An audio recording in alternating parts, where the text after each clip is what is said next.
All right, we should be going. Once again, I don't think I. Boo, boo, boo, boo, boo.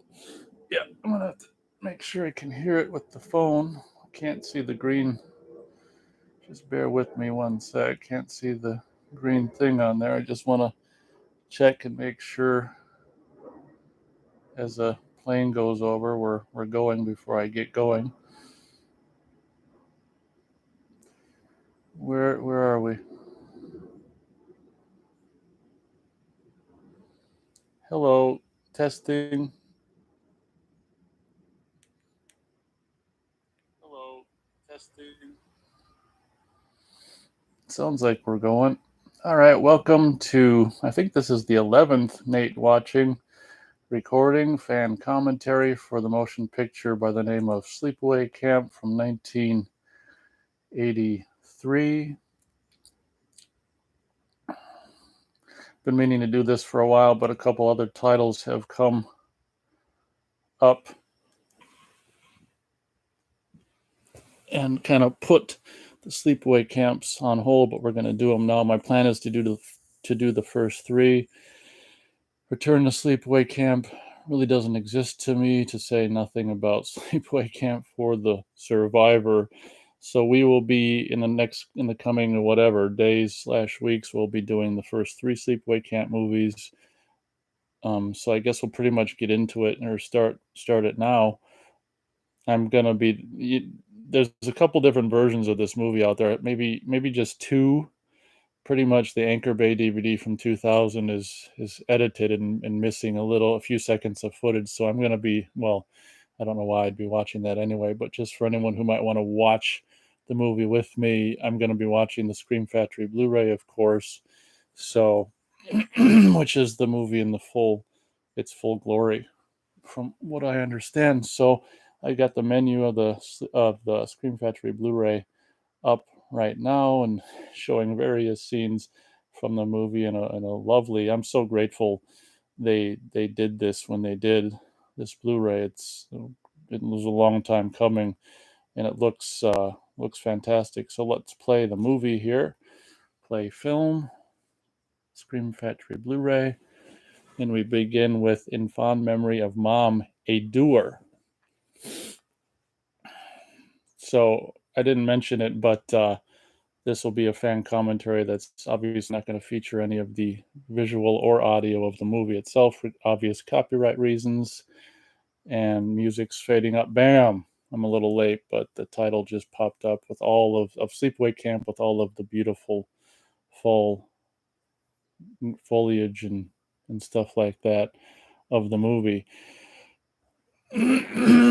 Basically, this is kind of confusing when I was a kid, but what's happening right now with this opening credit sequence is we're seeing the Camp Arawak in the fall after the horrendous summer, or the horrendous events of the summer, of that fateful summer at Camp Arawak. And what's really cool about this opening credit sequence, and you can't hear the music on this particular audio, but the music is so freaking great in this movie. And I'm not 100% sure, but I don't think there's like a soundtrack of this score out, which is a shame because it's absolutely fantastic music. Um, this opening credit sequence where the camera just does this pan basically to the right and just dissolves into to various locations of the camp is really cool. It's almost like Robert Hiltzik was, it makes you wonder if he was like a studier of Hitchcock. I mean, the way that this is done is kind of really cool. And what I should also say, as this movie is beginning now, is from what I understand, Robert Hiltzik's mom unfortunately died. That's why this movie is dedicated to Mom, a Doer. His mom unfortunately died, and from what I understand, Robert, as we're seeing executive producer Robert Hiltzik on the screen, Robert Hiltzik, the writer, director, and also executive producer, took the insurance money, the life insurance money he got from his mom's death, and basically financed and made this movie completely independently. Which, at the age of like 23, I think, which is really really crazy. And it's based on, of course, I don't obviously we hope it's not completely based on his experience at summer camp himself, but Hopefully, it's minus the murders in his real life, as we see written and directed by Robert Hiltzik. But, and also, correct me if I'm wrong, but the camp that they filmed this at might actually be the camp that he went to as a child. I'm not 100% sure about that. As the camera is panning over to the Camp Arawak sign that says for sale.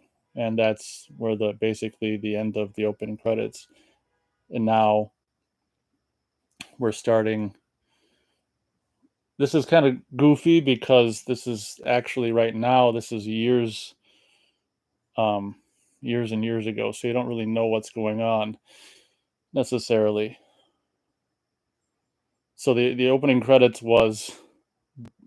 took place after the movie takes place, and now this scene with these two kids and the father on the sailboat there.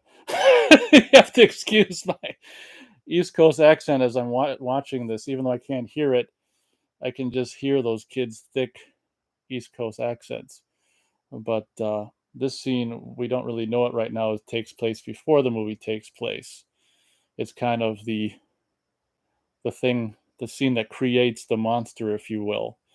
And that girl who's the victim of the "Can't we stop now?" The victim water skier always made me laugh. It'd be so cool to have a figure of her just, with it'd have to be like a diorama where it's a little block of plastic water, and it's an action shot where she's on her skis and got her arms out and with this terrified look on her face. But now the kids are gonna pull a prank on father and what dump dad and themselves over in the sailboat. Think it's funny, huh? You little schemers. I don't know. Come on, please.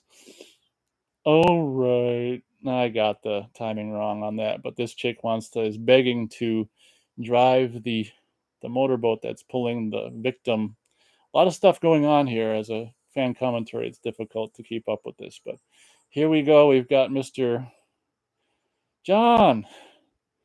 It's almost 4:30. The doc's gonna be there soon or whatever. Aunt Martha's coming. Anyway, I'm horrible. You can see the shadow of the boom mic there on the sailboat. I'm horrible at trying to time up these dialogues. I'm all over the place. So now we're setting up the accident here. Two innocent kids floating in the water. Victim skier is warning the driver, turn the boat, and both of these kids forgot that they're driving a boat. The father figure here is seeing the boat coming at them. Turn the boat. Something about oh shit, we're driving a boat. Turn it, and this chick can't turn it. We're gonna hit him.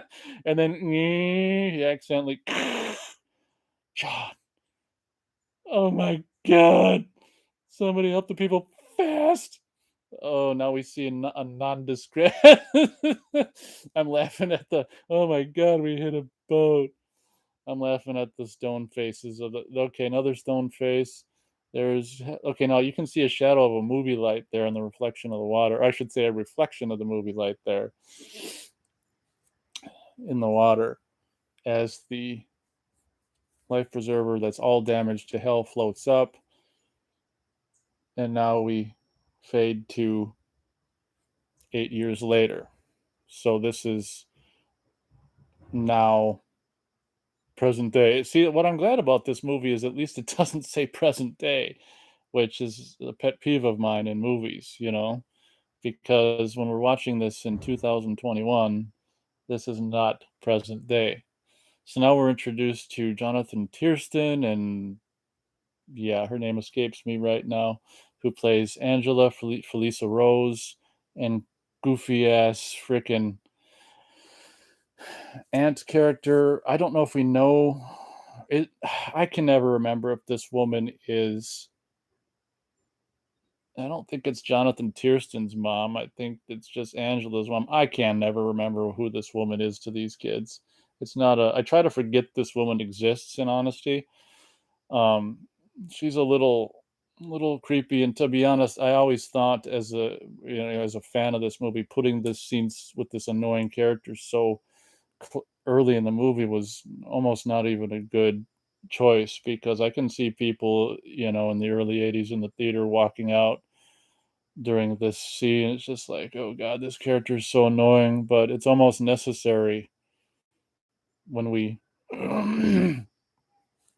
learn of how things turn out. But I mean, looking at the her cap there, the blue and the red in particular really just pops, as this goofy character has to tie string around her finger to remember things. So what we're setting up here is these two characters are going to summer camp, and she's just remembering thanks to this string on her finger or yarn or whatever the hell it is that she forgot to give them their what do they call physicals, and she's a doctor, so she did the physicals herself, which is a little plot point that's kind of, when you're watching the movie for the very first time, you might be a plot point that really doesn't matter, but it's a detail that when the movie is finished, obviously we go, oh, well, that makes perfectly sense.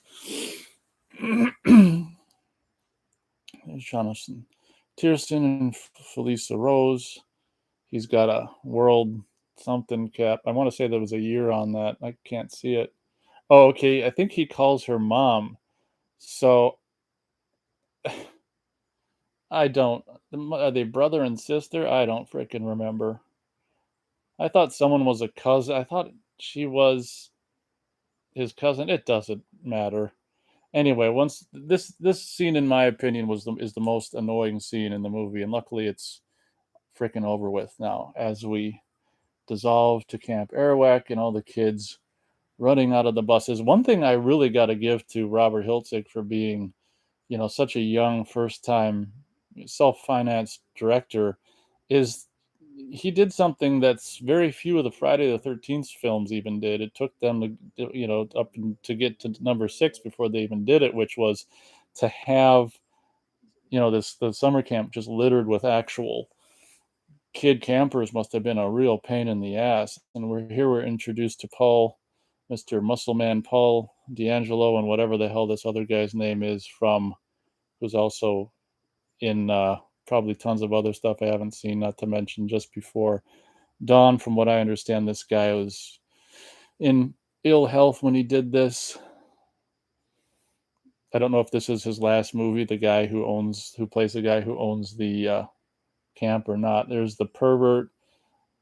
There's that guy who was also in The Sting.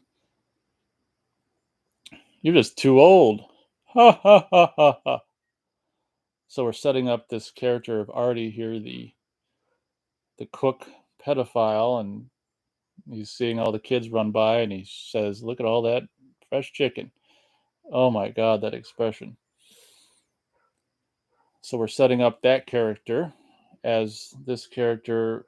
They're friends here, and I think this kid's character's name is Paul. He's introducing Angela, and he's kind of like, "What?"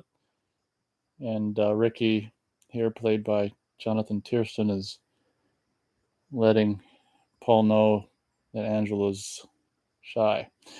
And now Paul is, "Hey Rick, wait till you get a load of Judy. Man, oh man." "Oh yeah? You'll see." That was good if you wanted to sync up your movie with the commentary, if people do that. I don't even know if people do that or not. Very, very few people leave comments in these fan commentaries. I'm still curious to know if anyone syncs up the movie um, with these or not. But Ricky is showing Angela the lay of the land, or the lay of the camp. There she is, Judy. How you doing? Uh-oh, she kind of giving him the cold shoulder. Oh God, must not be good enough for her anymore. I said that late. And now Ricky points Angela to her cabin as he stands like a girl. Now he's gonna go talk to Judy, played by, I can't remember her name either.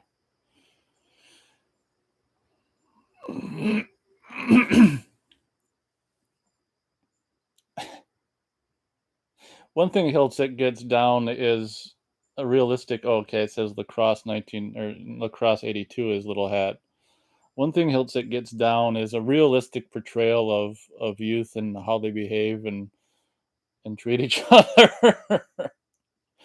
Here we introduce Kathy Kami, was also in other things as in addition to a movie that a lot of us probably didn't know existed until just this year, which by the name of it's got a title I can never Silent Madness, I want to say 3D Vinegar Syndrome. I still got to review that movie in Blu-ray, but Vinegar Syndrome regaled us with the 3D release of that this spring as Angela is staring at Judy.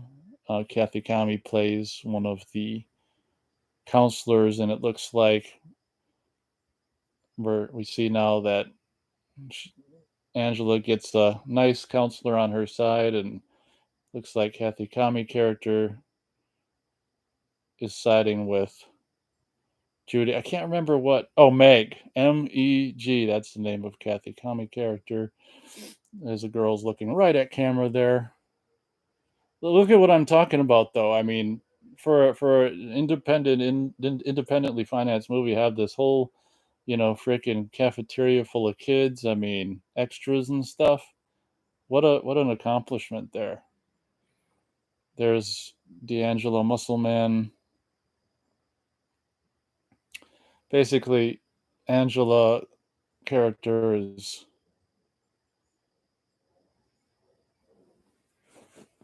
kind of homesick, doesn't talk at all, not eating. She's just like a freaking mannequin. And this is annoying the character of Meg here, and Paul D'Angelo is, muscular and nice to Angela, and his shorts are way too short. That must be that top. I would imagine is a Adidas top. Starting to spoil little Brad already. Incidentally, back when Return to Sleepaway Camp was finally released on video, I there was this thing a lot of people didn't know about. I don't even know how I found it. I was following websites at the time, but there was this event they were doing. It was like a weekly thing, kind of an internet radio show thing, where they were having week to week different people a part of the Sleepaway Camp universe. Like Robert Hiltzik would have been on one week, and you could call in and talk, ask questions. So one of the weeks, I think I missed them all, but the week that it was like Jonathan Tiersten was like the host, and then Kathy Kami was on as well, and I called in, and I'm pretty sure I put snippets of my questions that I asked. I talked to you know Jonathan Tiersten and Kathy Kami and asked her a couple questions about her death scene. I'm pretty sure I put the snippets of that audio in my review of Sleepaway Camp. It's been a while, but I'm pretty sure I did. So check that out if you want to hear a couple of my questions to Kathy Kami regarding the character, her character's death in this film. She's really got one of those cute faces you could just chew up as she's talking shit about Angela. Okay, this is the scene that was set up with the pedophile. Paul D'Angelo was trying to do a nice thing by passing Angela off to this guy, but unfortunately, it looks like it may not be a very nice thing. I'm surprised the movie goes this far with the guy starting to undo his pants. That's just like, oh my god. Ricky comes in here, is putting his belt back. What are you doing? You ain't seen nothing. Got it? Nothing. Yeah, I don't know how that. Oh yeah, sure, whatever you want. Get out of here. He's gonna hit Tubby Box. It's kind of funny that he hits the Tubby Box because he's kind of tubby himself. Uh-oh. He's redoing his belt. That's not suspicious or anything. Now look at this look here after he puts the cigar back in his face. Look at this look. Oh, does he ever? Yeah, he does put it back. Okay, they're gonna cut back to him. There he is. Look at that look. Oh my god. Print me a poster of that. So sometime later, I think from what I understand in the commentary or something, they actually had to build this huge pot for this scene. Like, I don't know. It seems maybe something like this really existed or not, but for the purposes of the movie, they had to build this huge pot that they're boiling all the corn in. And as we're about 17 minutes, 18 minutes into the movie, going to have our first. You can't call it a kill because it's not a kill. It's which is kind of interesting. Is this guy, although luckily he didn't get to do anything to Angela, one could assume that his intentions were so nasty that maybe death would have been an easy out for this character. And what's interesting about this movie, being made in the early 80s, and already so many of these movies have already been made. It's interesting how it does this. The first thing in the movie isn't, most horror movies have kills. And this one it's this first kind of quote unquote kill in this movie isn't a kill, it's an injure. And that'd be something that, would be kind of interesting to see in more horror movies, actually, instead of horror movies having nothing but kills, they could have some injures, maybe half kills and half injures. But this is a one of the very few injures in a slasher movie, as we see his butt there. We've got some kid hands pushing him against the thing. We see that this is kind of phony, I will admit, kind of phony baloney, where this guy's like supposed to be in a situation where he needs help to get down, or I guess it's anyway. We see the hand. All the hands I think are actually Jonathan Tiersten's hands that are supposed to be Angela's hands, which kind of makes sense if you know the ending of the movie. So with the final pull, yank. Oh, he pulls the whole boiling water down on him. That is so cool.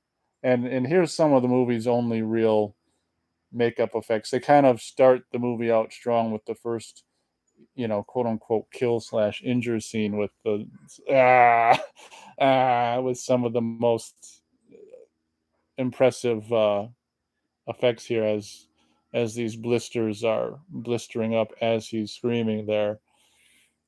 When I was 12, I burned my finger pretty bad with some after making bacon, and I was an idiot and was like going to pour the bacon outside, and it poured over my finger, and my whole finger blistered up. And that was a bummer. So I've got to experience in a small way what he's experienced there. My whole finger just blistered up, and it was the weekend that me and my dad were going to go see Batman, 1989 at the drive-in, and I had to basically, I don't know, that night and pretty much the next day I just had my hand in just the coldest water we could manage. And you take the cold water of the drive-in, and obviously the ice melts and the water kind of warms up, and it gets a little, the pain kind of returns, because there was no pain at all if you just had your big huge burnt blistered finger in cold water. But you know if the water warmed up anyway, then it hurt. But I lived through that. But every time I see this scene, I think of me burning my 12-year-old finger with hot grease after making bacon. Hot grease is dangerous, and so is hot water, obviously. Here's the scene where I can't remember this character's name. He's the owner operator of the camp. He's kind of bribing this cook here into hushing, keeping things quiet, and telling the other guys below him to keep things quiet, as we have a nasty shot of some flies on a fly paper. Yeah, this is once again, I'm very grateful to Scream Factory for this Blu-ray release, because it's absolutely breathtaking. I can't remember when it came out. It might have been 2015 or 2014, but it's really, really great to behold. I guess I could talk a little bit about my history with Sleepaway Camp. I don't think I saw this movie until I was like 12ish, going on 13ish, either late 12 or early 13. I don't know for sure. It seems to me like I very well might have seen the third one first, just because, I mean, with that cover, it's very appealing on Sleepaway Camp 3. It's possible I may have seen the third one first and then seen this one. I didn't see the second one for quite a while. Like, I don't think it was until like more like the late '90s or yeah, I didn't see the second one. The second one was the last one I'd see. But I remember, when I saw it for the first time, me and my dad rented it, and I wasn't very impressed with Sleepaway Camp when I was, you know, just turned 13, and wouldn't be something I'd revisit again until like I was 23 and I saw it again, and that's kind of like when the Anchor Bay DVD came out, and I saw it again through older eyes, and I definitely appreciated it more for the great things about it, which is a really realistic portrayal of the youth aspect of at summer camp, as we see the scene here where Jonathan Tierson character is going to prank this Mozart character, and once again, luckily nothing like this ever happened to me, or I didn't do anything like this to anyone myself because I was never this way. It's probably things like this probably did, as I cover up the screen with my hand. Okay, all's clear. Probably things like this did happen at summer camp, and who knows, maybe it's something Robert Hiltzik, partook in himself at summer camp, as we are now introduced to this guy with his, oh my god, short shorts, and the worst. The shorts are live withable, but the worst thing about that guy is that cutoff tee. It's just like, oh my god. It's so funny how, here's a guy with a little bit of short shorts. It's so funny how the cutoff tee thing would probably get a laugh now if this was shown in the theater. And the irony is you'd have a lot of guys laughing at it with man buns on their fucking head, which is just hilarious. The whole man bun thing going on these days, I think is funny. Like, when I was in middle school and high school, guy had a man bun, he'd be destroyed. But a lot of people complain, a lot of horror fans complain about this scene, which is the softball scene. And I'm not, there's not one part of me that's a sports fan at all. Um, but I actually like this scene because not having been to summer camp myself, I would imagine it's something that the boys would find very important and like to do at summer camp. And the way the scene is written and structured, where it's kind of like we see each of the opposing teams, up to bat, and then the other team. Okay, now we dissolve to later, and Mr. Ladyboy is up to bat. Mr. Ladyboy is also pitching with this cutoff tee. God, that looks stupid. And that guy's shorts at the up to bat are a little short, I will admit. That's like he borrowed his girlfriend's shorts. But I do, this scene. People just complain about this scene going on, and I like it, and I don't think it's long at all. It's a perfect length, and we've got Mozart redeems himself here, which is kind of cool. The kid who could care less about what's going on is kind of did one of the coolest things in the scene, which is kind of funny. And as we see Mozart playing one of those electronic games from the early '80s, much like characters do in the Friday the 13th Part Two, the character of Ted, is it Ted in part two, has the electronic games. I love this right here. Come on, take the bat off your shoulder. Fuck you.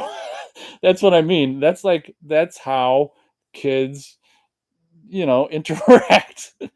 So that's what I loved. And see, the softball scene's already over, and these guys are pissed. See, the thing about this scene that's kind of why it's necessary is it kind of sets up this uh whatever you want to call it, strife between these two groups of kids, on these two different teams. These kids are boasting about their win, and God, Mr. Cutoff T guy with the tan goes walking away like he's so tough shit. Okay, so that scene basically, was fun just for the aspect of the softball game, but also, as I said, sets up the strife between the two groups of kids or whatever, which is further whatever exacerbated in this scene. Which this is the first formal scene here where who wants to. Oh wait, we're not talking skinny dipping yet. There's Angela. We haven't seen her for a while. She's fucked up. Look at that. In the early 80s, the beginning of mullets, that's interesting. I wonder if they came from the East Coast because usually when you think of mullets, you think of like the late 80s. I mean, this that guy's rocking basically a mullet in 83, probably filmed in 82. So maybe the mullets, we have to blame the East Coast for that. I don't know. But now they're these assholes, which are the losing guys on the softball team, the kind of the assholes for this movie's purposes, are basically gonna go, and they are gonna go try to talk Angela into a midnight swim or canoe ride, whatever the hell it is.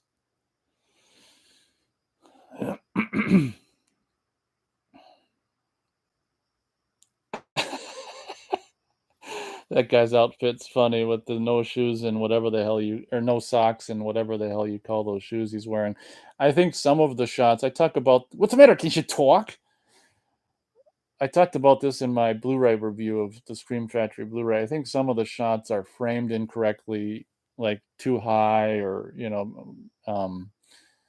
which is a bummer. But the most of the Blu-ray works just fine.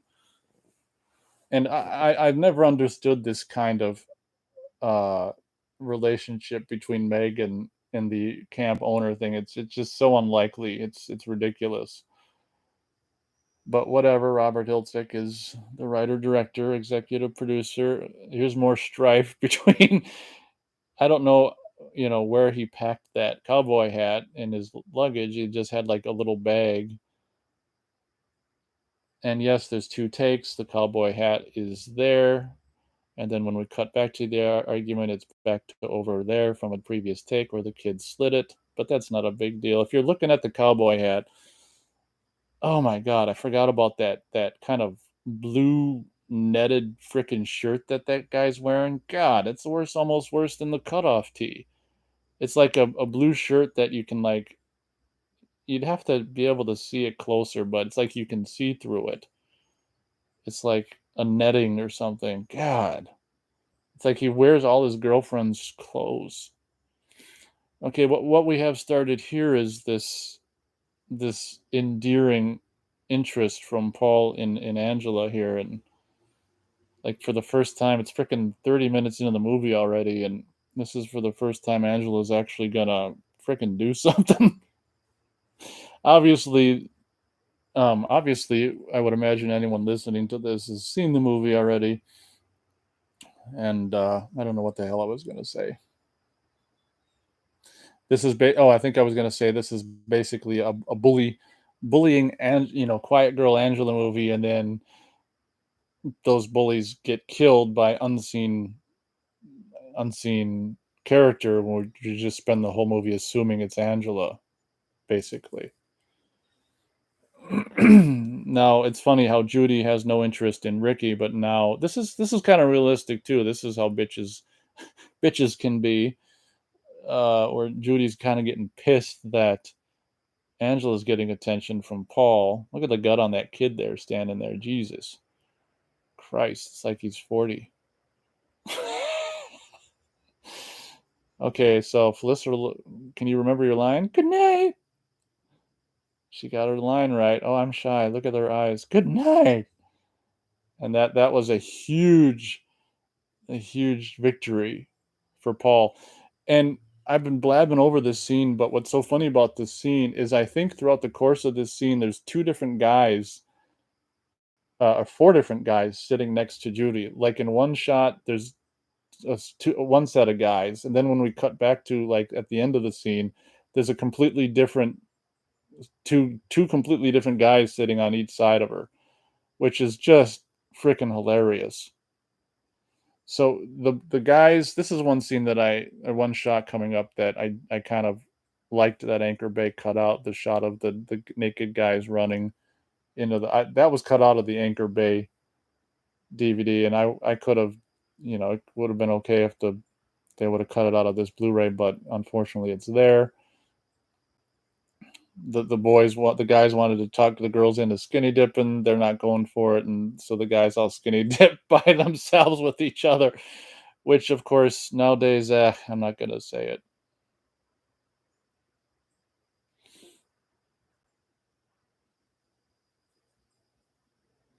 Here's another guy with a cut off tee. It's not quite as high. Obviously, it was something that was going on in the 80s. I remember a kid from the neighborhood having a cut off tee like that, and who probably did it himself. I'm just like, okay, whatever. Now, this character, I think I mentioned in my review of the movie, this is Leslie, and I like this character, and I wish she would have been in the movie more. She's kind of cute, she's kind of attractive, and the actress, I think, just to do this part does well. And I wish there would have been more of Leslie in the movie because I guess I just like the girl. This is the one girl who got tricked into a canoe ride by one of these assholes. And because this is a low budget movie, obviously they don't really have enough money to really light the water, which is okay. Even on this Blu-ray transfer, it's like, okay, you can see water there as they splash. You bastard, I hate you. Yeah, she's just like a cute brunette, almost kind of like a Jennifer Connelly thing going on. And that's the end of Leslie. It's just like I wish she would have been in the movie more. But I mean, kids are like this. They're just assholes for the sake of being assholes. So it's kind of like an anti-asshole movie where it's Leslie, Leslie, hey, hey, you, as the poor girls pull wet Leslie out of the water. We put some fog back there so we can get light on something. I kind of don't agree with the fog, but it's nice to be able to see something behind them in the dark. Hey, Baba Rebob. Hey, hey, Baba Rebob. And then we see a head come up. Bet the rest of the boys will be interested in seeing you. And this kill is, a little lame. Unfortunately, in my opinion, as much as we all love this movie these days, the kills kind of leave a little bit to be desired. They don't necessarily hold up like just having that kid's head be dunked underwater and just like the hand coming up and waving. It's a little weak, unfortunately. Unlike that, the injure from the first thing with the hot water was really really cool. This kill was not so great. The first kill of the movie was not so great. And once again, assholes, a realistic portrayal of assholes just throwing chairs and stuff into the water, just anything they can do to be assholes. And cut to the morning here. We've got this camp employee who's just pissed, you know, falls over. These peckerheads suck. How the hell did that get there? Pick up this, pick up that, clean this, clean that. Right here, Mel. I'd like to see Mel get his fat ass down here and pick up something. As he turns over the canoe, we see an actual fake version of that character with the snake coming out of his mouth. I don't know if him just being dead for a few hours would have resulted in that mouth stuff going on. And looked like, well, I guess maybe a fish or snapping turtle could have chewed on his side of his mouth, I guess. But that's the first actual kill in Sleepaway Camp, basically 36 minutes into the movie. We've got Paul D'Angelo in his Universal bodybuilding and weightlifting shirt. It's so funny, this guy who's Mel, I remembered his name, the owner, runner of the camp. It's just like an accident that could have not have foreseen. It's an accident. Yeah, I think he does a great job at portraying this camp owner who wants to make light of all of the horrific things that are happening to people at his camp. It's just one of those horrific events that could have none of us could have foreseen. Later on, this cop guy will show up with the worst freaking mustache in film history. Oh man.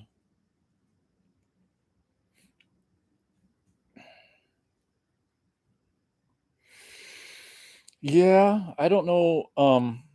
I guess I can briefly talk about my history with summer camp. Unfortunately, it's probably more of a fortunately situation. I never went to summer camp during the summer, but one thing I'm very grateful that I got to experience in like the spring of, at the end of sixth grade, is my whole class for the weekend went to basically a summer camp, location. And instead of spending months there, the whole summer there with some kids, we got to experience the summer camp situation from, probably Friday night into Sunday afternoon or something.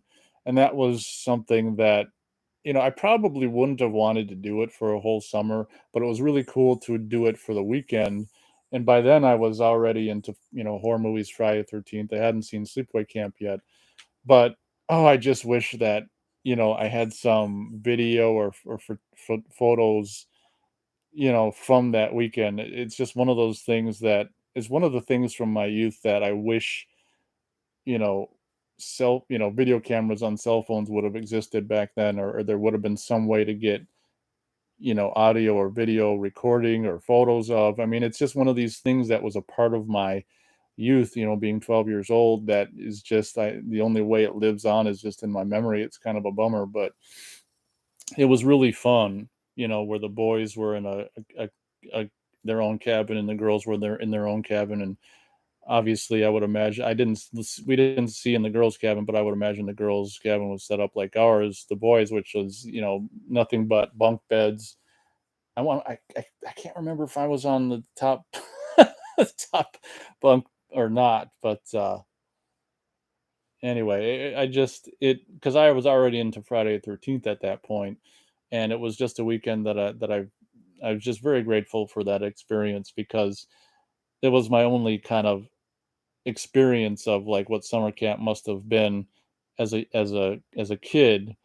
And it was, as I said, it's probably a good thing that it just lasted a weekend. I don't know if I would have wanted to do it for weeks and weeks and weeks, but it was just crazy in retrospect thinking about it, because they let us kids on our own just go take out the canoes and go paddle around by ourselves. And it's just like, in retrospect, it seemed I don't think they even made us wear life jackets.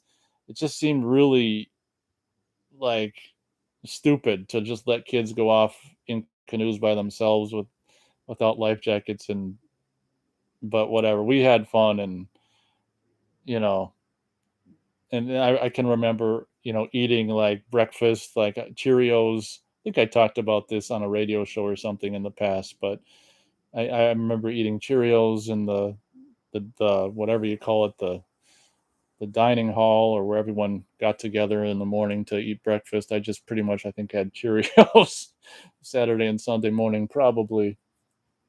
And I can remember a kind of a hide and go seek game that was played. And we, both nights, like Friday and Saturday, I think we did the whole campfire thing. And I think I can remember having hamburgers. And it was just, oh my god, I just, uh if they ever invent a time machine, I got to go back and bring some video camera and record it. It's just, I just wish it could exist on something other than my memory. It was fun. They kind of put me, because I was known as being the horror film buff. They kind of put me on the spot one night. I think it was like Saturday night, in the guy's cabin, and to tell a scary story. And I kind of, I mean, it was. I don't think I impressed any them. It was kind of like put on the spot. It was kind of like these, to make up like a scary story and tell it to the whole guy's, cabin, and like impress them, was kind of a tall feat. It's like, yeah, kind of a tall order. As they play yet another prank on Mozart here. I'm gonna kill you. I love this guy who's finally wearing a shirt that's actually decent. Comes in the door and, "What, are you kidding me?" Comes in. I think his acting is really realistic. "Give me that. You see this at the end of the summer if you're lucky." I can't believe you. Mozart's got the just give him a break. Yeah, give me a break. Maybe I should ask what Ronnie thinks I should do. See it at the end of the summer. That's right. Oh my God. As they all jump on Loverboy here, fade out. Now it's funny how when this shot fades in, at first it looks like he's naked because his swim trunks are very close to flesh colored.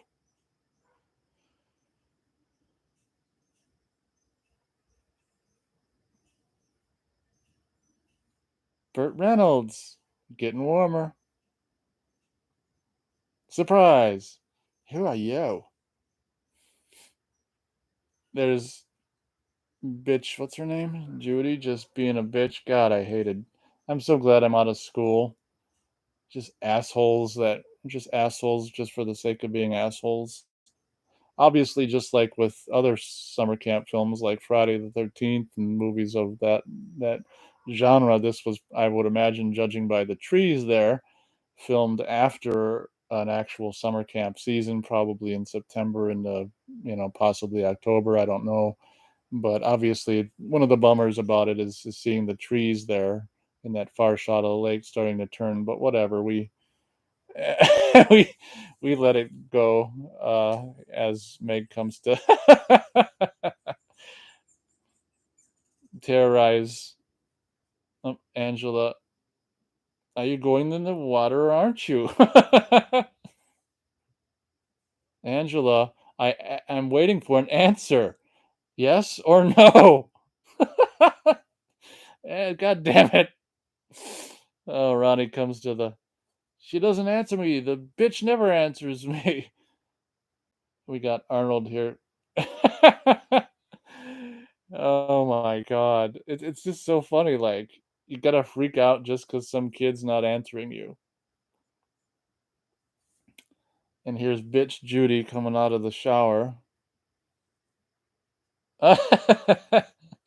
They need to make a they can make a action figure, Angela action figure just staring with those big staring eyes.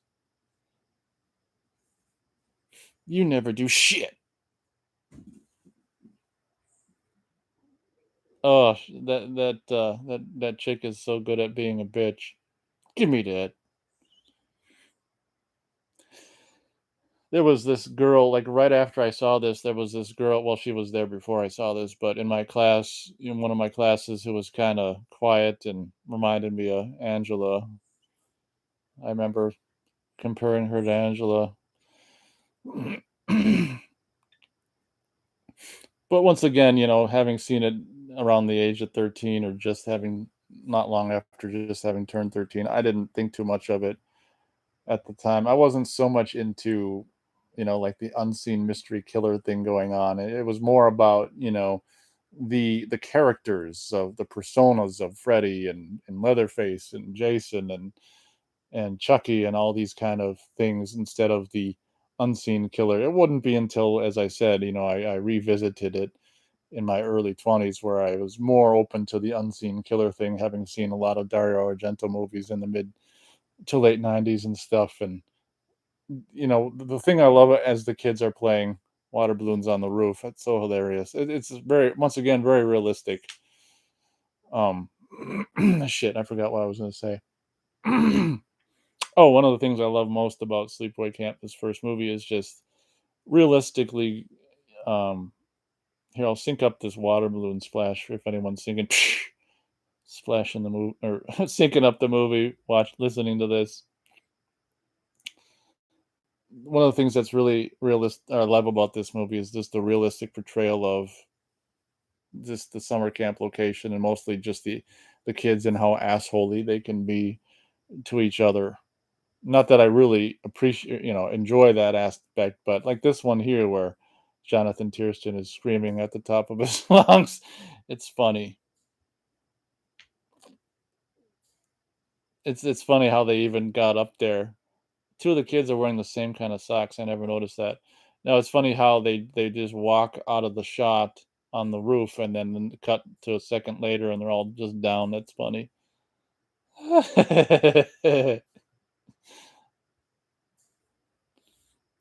Then we've got Mel's high socks. It goes for you, uncanny filthy Mel. What? Oh my god. It's one thing that's goofy about this movie that I've never quite understood is the age differences or the age range. Because in this group of bullied kids here, it seems like there's kids that were aging from like 12 to like 18 or 19. It's like it's kind of goofy because I don't think kids that are 18 and 19 are going to summer camp anymore. Usually I would think that they are more like the counselors than the campers. So that's one of the things that has always been goofy about this movie is you've got campers ranging from, 10, 11, 12 to 19 or 18 or 19 years old, which seems funny. So we had an incident here with another bully, and we had a couple of, Angela looking on just with her normal blank stare, and Ricky looking like, with a revenge face. So I think the movie kind of paints like, oh, is it Ricky? I think the movie kind of wants you to think it's Ricky who's doing this, and it's ironic because, as I said, I think it's Jonathan Tiersten who's when you see hands, I think it's his hands. So, but once again, knowing the outcome of the movie, using male hands is perfectly okay to do for the killer, even though it's Angela. This scene, just like so many of these slasher movies from the early '80s, involves a crap. Just like Friday 13th, so many, part three and five. Marcy didn't crap in the first one, so that can't doesn't really count. Unfortunately, the first kill of the movie, which was the drowning, was kind of lame, and unfortunately, due to limitations with the budget of this movie, this scene is kind of lame as well, and I'll explain what I mean. Here, you've got a nest being like a hornet's or bee's nest or something, being put into this guy's turlet and dropped into the turlet. And it's like, even though we kind of saw the thing shaking a little bit and like kind of one thing that's supposed to be like a bee kind of falls out of it. My biggest problem with the scene, of course, is during this whole scene, not the whole thing, everything but the last shot, is like not a bee to be found, which, obviously they use the bee sound effects. They now we finally have a shot where there's bees in it, and it's just kind of like the whole scene up until this shot, there's like no bees, and it's just kind of like, it's just, it doesn't really. I will say this shot of this dummy with the bees on his face is pretty nasty, but it's a bummer that finished. That's all there is. Finished, wiped out.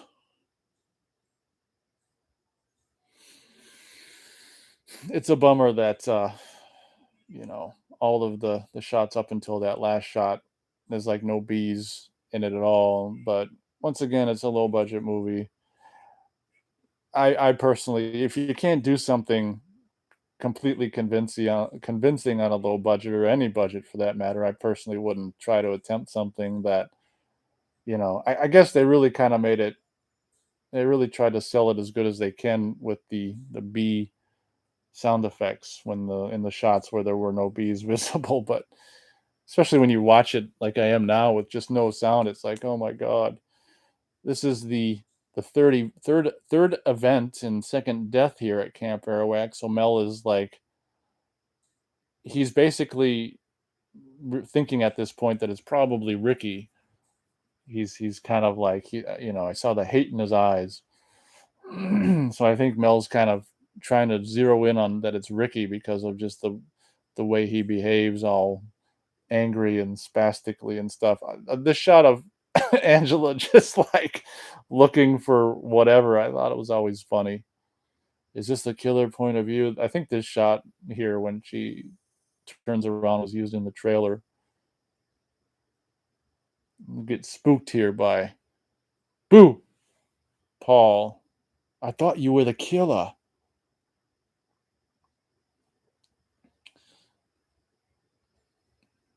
As Paul and Angela get together, I think the character's name is Paul.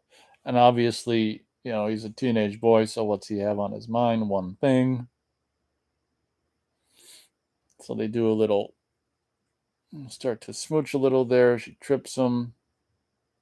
Little cat and mouse here. I can't hear it here, but I know that the music here going on, the youthful love play here, music going on is really good.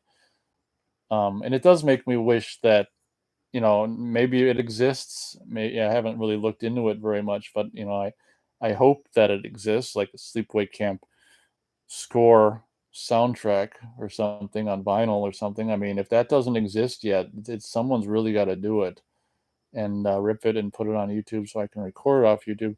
So basically, Angela here. Okay, so there's a couple of guys in bed petting each other.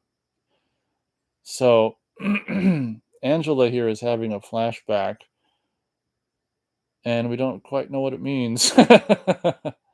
This shot here of the kids on this rotating bed and this dissolve here is just genius. And this is very like Hitchcock. So what he's doing is this kid's pointing at her, and as this bed's spinning, he keeps dissolving. And when he does a dissolve, it's like the girl and the boy's places I think are switched. So like the boy will dissolve into the girl, and the girl will dissolve into the boy for reasons that if we've seen this movie all the way through, of course we understand.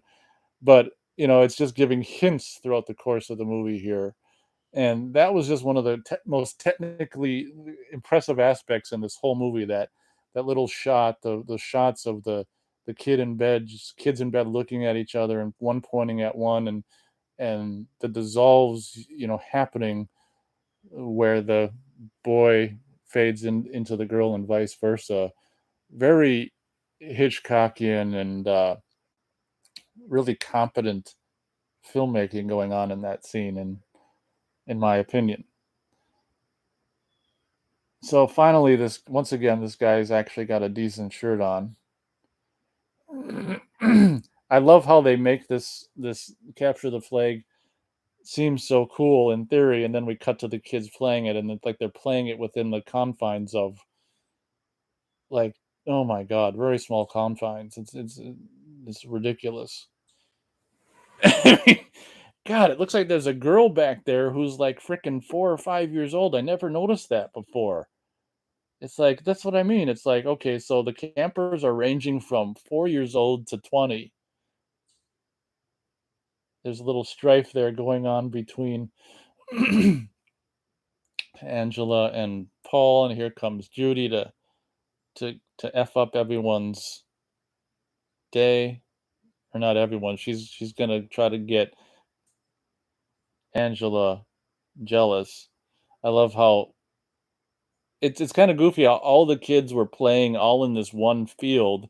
So what are like Angela and Ricky doing, like wandering around other aspects? I guess he wants to go in from the back and surprise them and capture the flag that way. I love his enthusiasm trying to talk Angela into doing this. Okay, where do we have to go?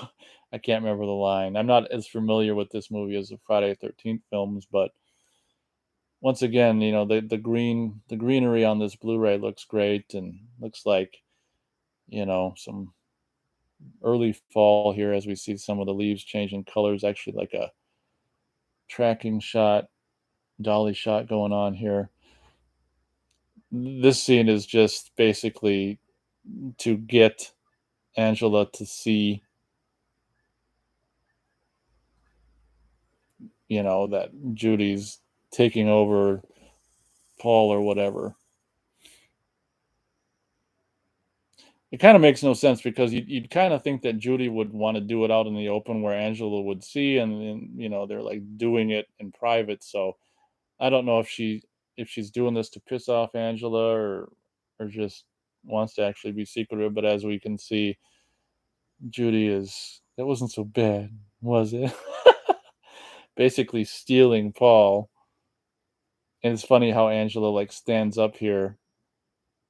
Oh, yeah, I can hear the music like do do do do do do do do do do do do do do do. What a great theme, great music in this movie. And I was kind of excited.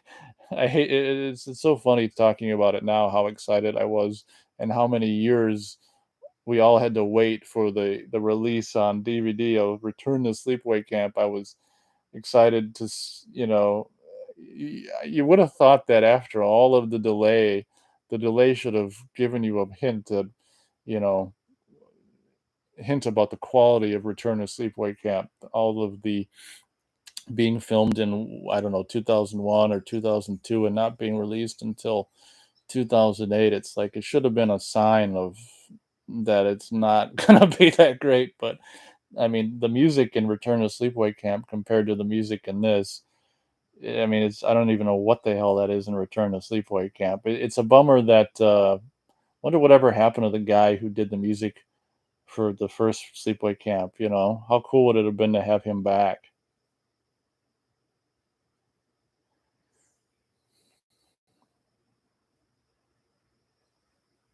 Oh,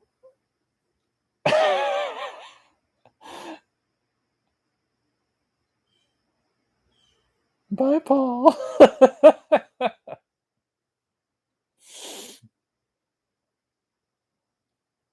Oh, that close up there on Angela is just so deadly. Is this when? Yeah, I think this is when Meg comes and teams up. It's so funny seeing Ronnie there, Paul D'Angelo in the back with his weights. That is so funny. Ugh, he's dead center, like, yeah.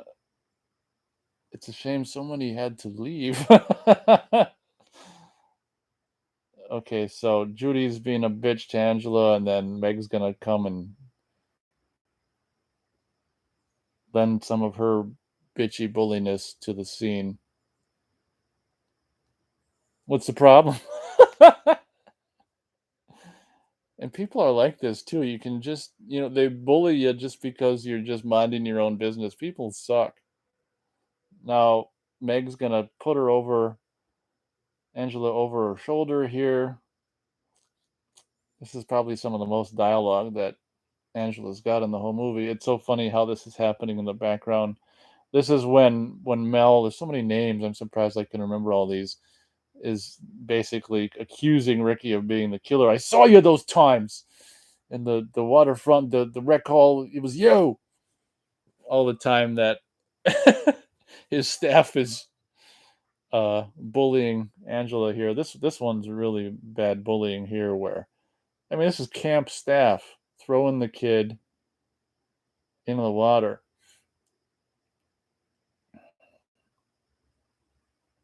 Splish, Angela.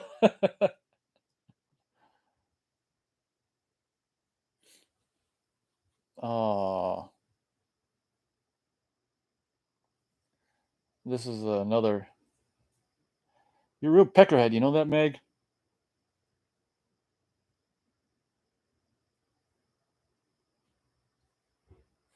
And once again, these kids throwing sand on her. I mean, that's realistic. Kids suck. People suck. And I'm pretty sure that those are the kids that it's really you can't really tell, but I'm pretty sure those are the kids that end up being hacked up basically off camera later on at the end of the movie. Once again, here we have this vengeful look from Ricky that's supposed to make it seem like he's the killer.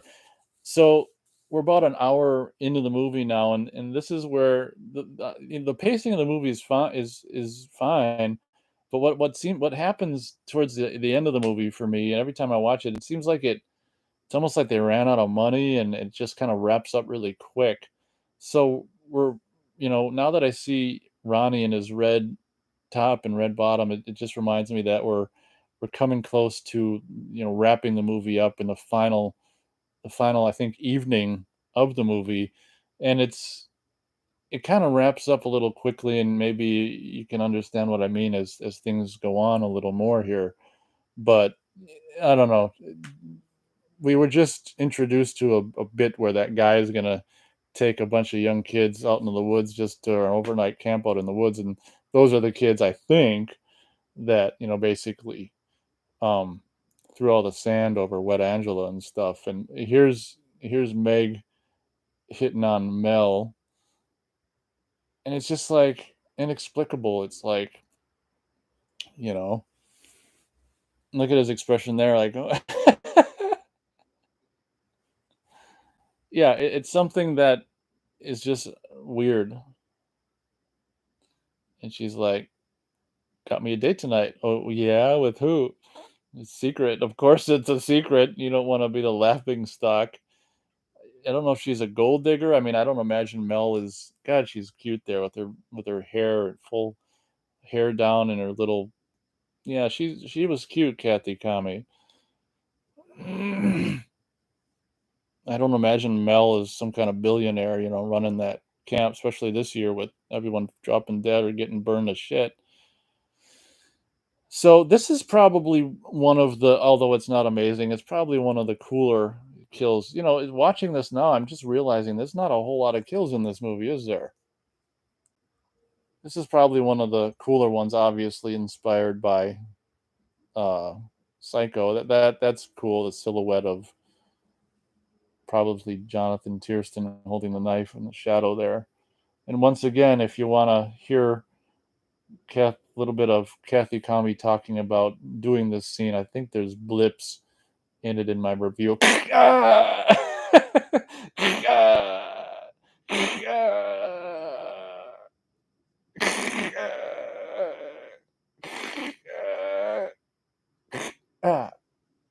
I think there's blips of it in my most recent Sleepaway Camp review that I did. I want to say I did it in 2018. It's hard to time flies. I don't know. Once again, Jonathan Tiersten hand cleaning off the bloody knife. But that's probably the one of the coolest scenes. I guess the one of the coolest kills, I should say. Mel getting the arrow in the neck is cool, although that's like it's almost over before it starts. But Meg's kill in the shower is probably the nastiest because the knife just keeps going down and down and down her back. Obviously, it's not really realistic that she's going to lean up against, that cold metal door or whatever the hell she leaned up against.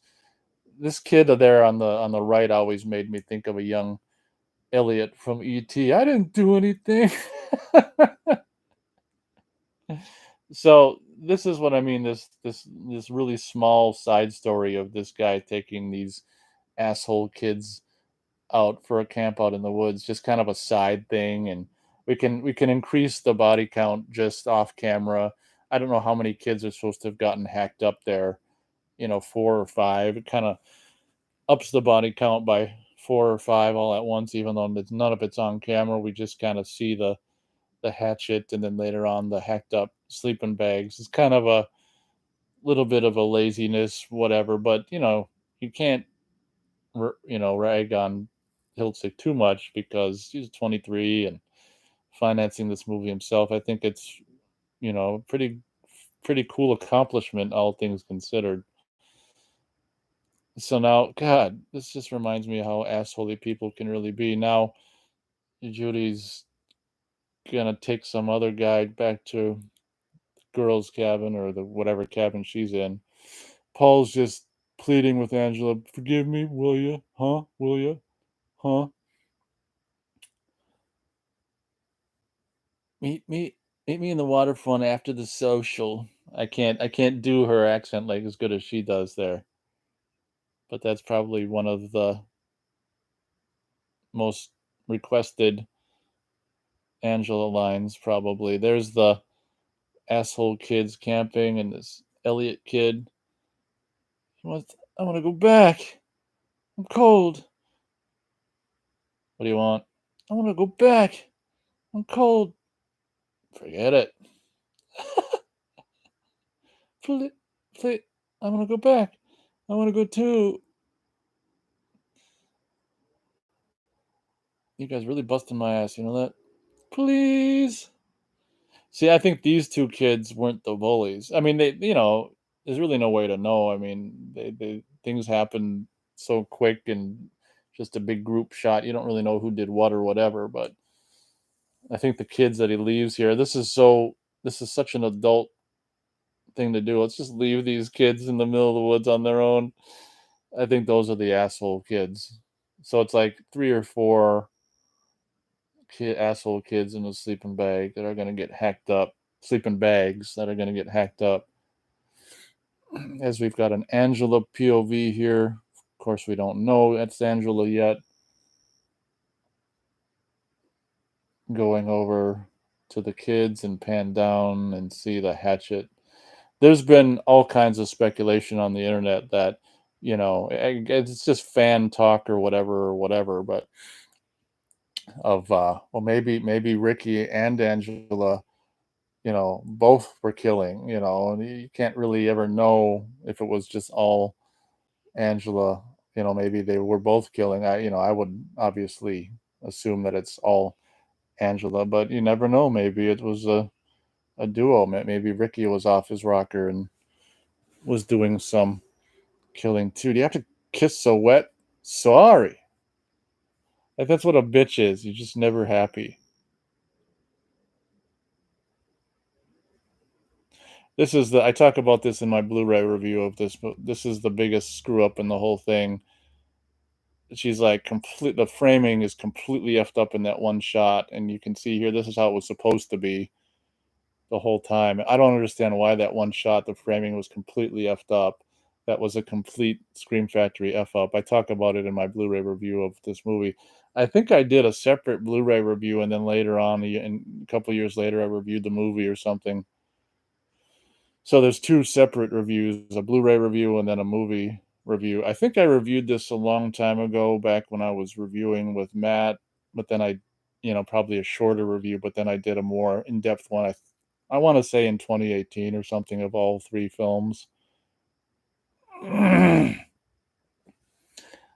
Even though you don't see anything, this is probably one of the cooler kills as well, and it's almost like a combination of injury slash kill. Like, I mean, it's something that I don't know if it necessarily would have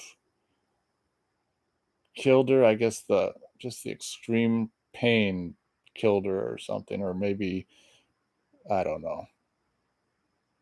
Now, what's his name? Mel's gonna go look for Meg. All these M names. How I ever keep them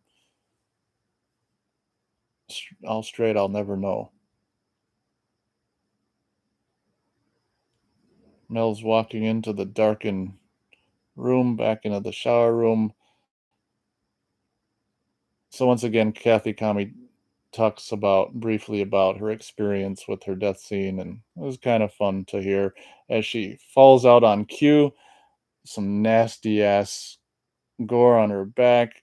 Nutmeg. He did it. I had him. I'm gonna let him go. Forgive me, Meg. Please forgive me. Gotta, gotta stop him. I can't. I don't know what the hell he's saying. And he's going for the one last look. Yep, she's dead. He's going for the Oscar there.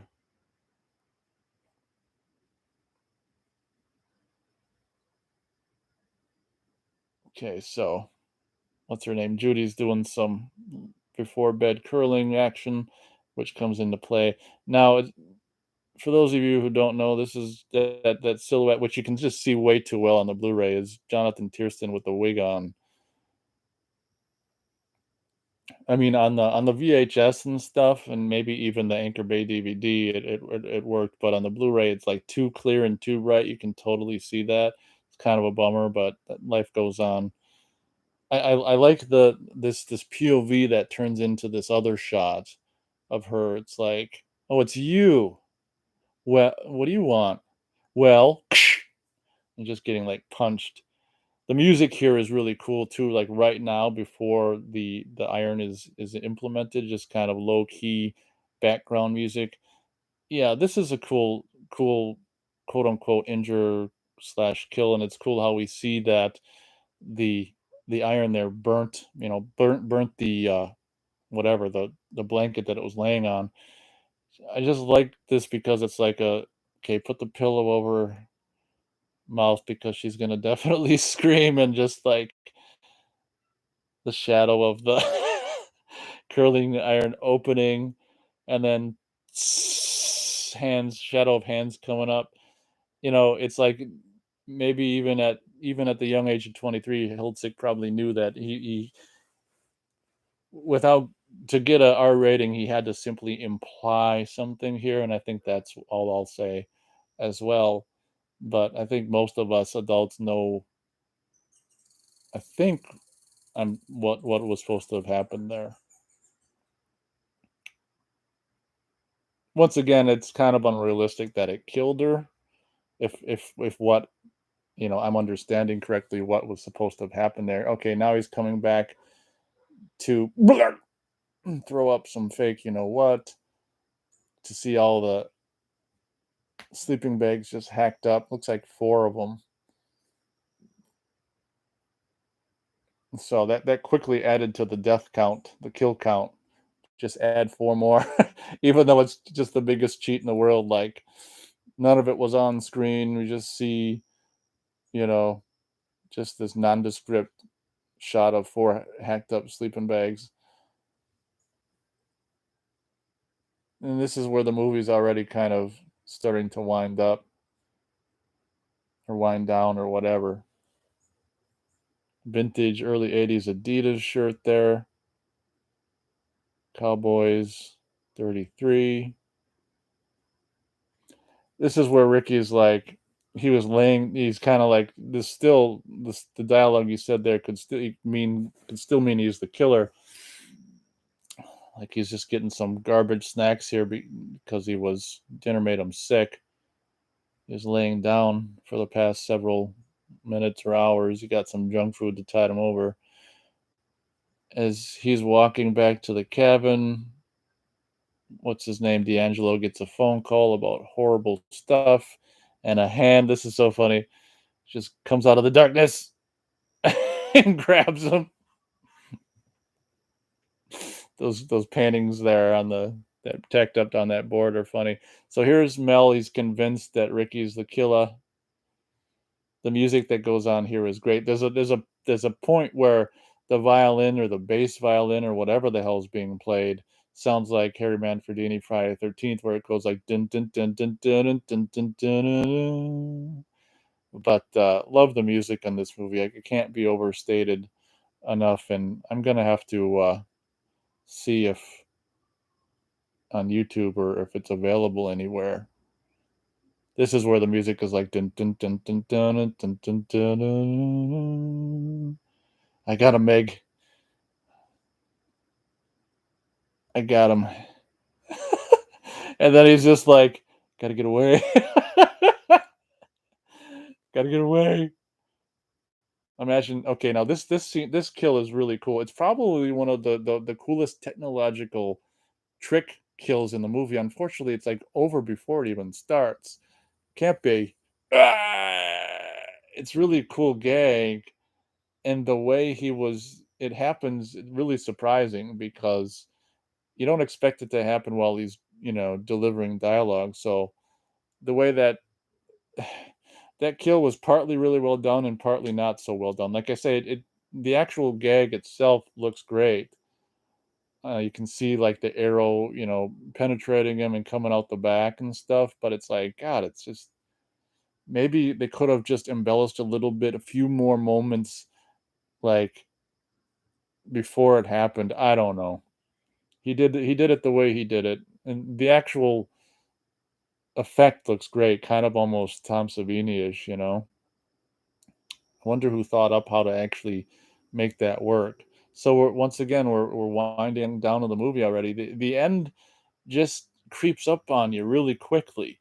Like we're already here, and it does feel a little bit like, you know, maybe the budget, we didn't have enough money to make, to for the one more 10 for 10 more minutes, and we just kind of have to wrap it up. Whatever. It just seems like the end just wraps up abruptly, where there's so much going on. It just, anyway, I said my piece about the end, I guess. As they're looking around in the woods for victims, I don't know if this guy's mustache. We can't really tell here. This mustache might be crap here, but since it's like a far shot, you can't tell. Basically, the story with this guy is, he had the mustache for the first half of the movie. It was a real mustache, and yeah, I think it's the fake mustache here. And he was like thought that he wasn't needed anymore or whatever, and he shaved it, and then turns out he was needed to come back, and they just had to put a fake mustache on him. I'm pretty sure it's the fake mustache here, but, I don't know why they did the close-up of that guy's face like they do, where you can just tell blatantly, because it works fine in these far shots, but he's gonna go running in and come out in this super close-up here, and it's just like, "Oh my god, why would you get such a close shot of that fake mustache?" Okay, if you're watching with me, here he comes, we see his hand, here comes Fake-O-Rama mustache. It almost looks like just shoe polish just rubbed above his lips. Ugh. And we're already approaching the end of Sleepaway Camp here.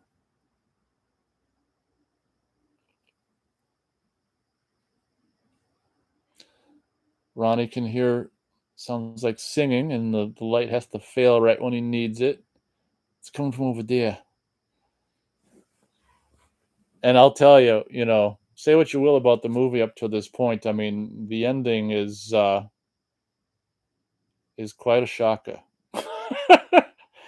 Quite a shocker. And it's kind of cool to be able to see this in Blu-ray, like this approach up to the body here, and it's just right. It's not too bright. The music here is genius as we go back, and you can see like black tarp there hung up there to make this flashback. Yeah, the music here is just awesome, and this is the reveal here where obviously we are revealing that look at, she's got breath. It's like, do they even have heating in that? You can see her breath. Do they have heating in that house? Obviously not. This is where it's revealed that the kid who died was the girl, and then she basically made the surviving boy because she's already got Ricky or whatever. She's made the surviving boy into a girl because she can't have two boys. So we'll turn the surviving boy, having lost the girl in that boating accident at the beginning, turn the surviving boy into a girl. Music's so great, even though I can't hear it. I know what I know the music. Talk about a creepy ending. Ah, Paul's severed head smiling. Ah, you could have a NECA figure of that. The problem is, yeah, I don't know if you could if they do the nude one. Ah. So apparently that's like some drunk guy with a mask of, you know, Angela wearing it for that full body shot. Ah. And I will say that ending with that face like that is pretty freaking freaky as the movie comes to a close and we dissolve kind of into a goofy green, which I don't really know why. And the credits roll. Look at that. Angela gets first billing. Felisa gets first billing. I think it's her first movie. But that's Sleepaway Camp, and as I said, it seems like I say it always just the last, whatever, 15 minutes of it or 20 minutes just go by really quick. I mean, I guess maybe that's to the movie's credit. I guess it's just maybe so much going on. Like, okay, let's throw in this overnight camp out and get these four bully kids killed, hacked up off camera, and maybe if I don't know, maybe it's just trying to throw so much into it that's just like stuff, or cram so much into the last 15 minutes or so. But Sleepaway Camp, yeah, I didn't watch this year. I try to, there's just so much to watch and so little time. I try to watch. I've been watching the Fridays over and over all summer. I haven't watched any of the Sleepaways this summer. This is the first time I've watched it this year. I should really watch it with sound, but like I say, summer's coming to a close. So I'll try to I'll try to I don't make any promises, but I'd like to do the second movie this week, kind of tentatively thinking about possibly doing a commentary for the second movie on Thursday. We'll see if that ends up happening because I'd like to get through the three sleepaway camps before the summer's too gone. So we'll do our best. Looked like some people showed up for a while at the beginning there. I saw four people that showed up, which was cool. I'm seeing two thumbs up. Thank you very much for the support. And once again, feel free to let me know if any of you guys actually, put the movie in and try to sync it up and watch it with these audios. It doesn't really matter one way or another. I'm just curious.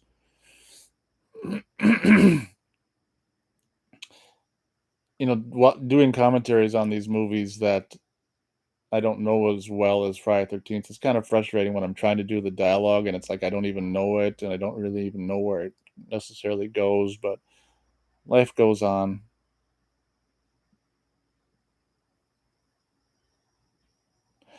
It's amazing for being such a low budget movie. We've got all these special thanks to all these big corporations and stuff, you know.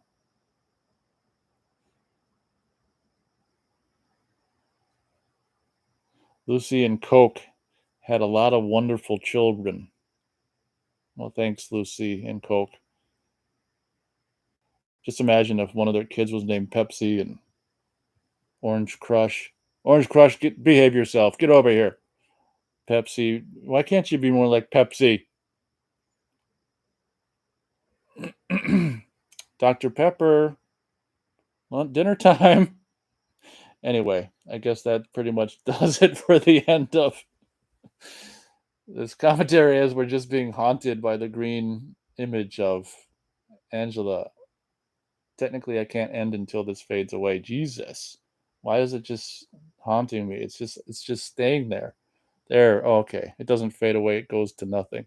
All right, everyone. Thank you very much for listening to this fan commentary. This Nate watching the original Sleepaway Camp. And before I end, how cool! Now it's back to the menu and it shows it's backwards, but it shows the poster artwork of the tennis shoe impaled on the bloody knife in the rain. And that's one thing that's kind of goofy. Like, why is it in the rain? Kind of false advertisement. But what a classic poster. Unfortunately, it's never one I ended up getting. But what a classic poster, the sneaker impaled by the knife, Sleepaway Camp. You won't be coming home. And as I said, feel free to check out my Blu-ray review and of the film and also my most recent review of the film itself, in which I'm pretty sure I put the audio clips of me asking Kathy Kami a couple questions and Jonathan Tiersten was taking the calls and running the show or whatever. I can't remember. I think he may have done that every week back then, whenever the hell that was happening. But that was kind of cool. Thank you guys very much for listening, and as always, we'll definitely catch you on the next Nate Watching fan commentary.